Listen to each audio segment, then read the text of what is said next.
আমি সকাল 9টা থেকে চীন মৈত্রী সম্মেলন কেন্দ্রের সামনে এবং আন্তর্জাতিক সম্মেলন কেন্দ্র, বিশেষ করে চীন মৈত্রী আন্তর্জাতিক সম্মেলন কেন্দ্র, আমরা এখানে সকাল থেকে অপেক্ষা করছি।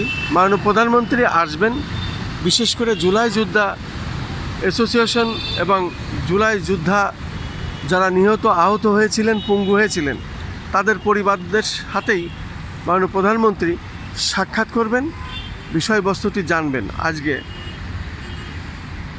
2য় বছর এটা হতে যাচ্ছে, 2 বছর পার হয়েছে এবং জুলাই আন্দোলনে আমরা যারা অংশগ্রহণ করেছিলাম, জুলাই আন্দোলনে আমরা যারা সবসময় রাজপথে ছিলাম, আমরা তখন দেখেছি এই জুলাই আন্দোলনে আমাদের অনেকেই আহত নিহত হয়েছিলেন এবং আমরা নিজেরাও এখানে অনেকবার আমরা আহত হয়েছিলাম এবং তখন আমরা হাসপাতালে ভর্তি হয়েছিলাম। আমি যেমন মুগদা মেডিকেল কলেজ হাসপাতালে প্রায় 1 মাস আইসিইউতে ছিলাম এবং এইভাবে আমরা দেখতে পাচ্ছি আর কিছুক্ষণ পরে মাননীয় প্রধানমন্ত্রী এখানে ঢুকবেন এবং পুলিশ প্রশাসন সেদিকেই মোটামুটি তারা দৃষ্টি রেখেছেন এবং আমাদেরকেও বলছেন যে আপনারা প্রস্তুত থাকেন, যে কোনো মুহূর্তে মাননীয় প্রধানমন্ত্রী ঢুকবেন। তবে আজকে এই 2 বছর উদযাপিত হতে যাচ্ছে।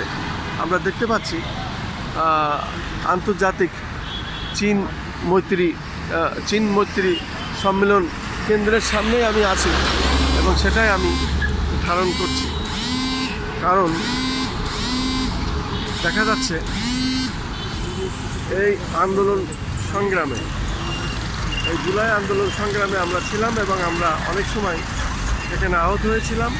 অনেকে আমরা দেখেছি নিহত হয়েছে, মৃত্যুবরণ করেছে।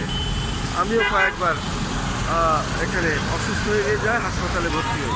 আর এই আন্দোলনের প্রেক্ষাপটেই ফ্যাসিস্ট শেখ হাসিনা পালিয়ে যায় এবং ফ্যাসিস্ট শেখ হাসিনার যে দোসররা তারাও পালিয়ে যেতে বাধ্য হয় এবং আজকে 2য় বছরে মাননীয় প্রধানমন্ত্রী জুলাই আন্দোলন, জুলাই অ্যাসোসিয়েশনের সাথে যারা আছেন তাদের পরিবারের সাথে আজকে কথা বলবেন।